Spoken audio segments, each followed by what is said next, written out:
halata ko na parang scammer siya. Ino-on off ko na yung phone na ang nakulat ako, bakit nasabi niya sa akin na huwag ko daw patayin, sabi ng IT technique na nila, na ang random bakit ito ako ng ID agad, na ano, magkakatabi lang sila sa upuan, nang tumawag sila. Kaya yun, parang mas nangingay na to, kaya ginamit ko na agad yung mind ko na i-on off ko kasi parang Parang instinct mo siya. Hindi siya yung basta-basta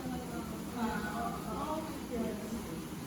Sa anong mga paraan naapektuhan ng mga pag-iingat na ito ang iyong pang-araw-araw na buhay o pakikisalamuha, online man o offline? Ang mga pag-iingat na ito ay naging bahagi na ng aking everyday na gawain. Naapektuhan mo ba Yeah. ito? Paano siya nakapekto sa inyo? Siyempre, hindi ako pumapasok ng school kasi nga, siyempre, imbis na hindi ko pa ng baon sa mother ko. Hindi ko man nagagawa. So, minsan nagiging ako, pero ito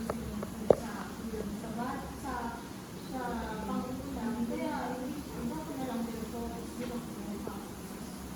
Kumbaga, parang less gasto sa iyo. Siyempre, ano lang ako na papasok ako kasi may ganun ako nang iniisip na bakit nangyari sa amin ito na sa dinami-dami, bakit kami times. Di ko masyadong i-relate sa iba yung nangyari. Na parang mas ano lang na maging secure kami next time na i-double check lang or triple check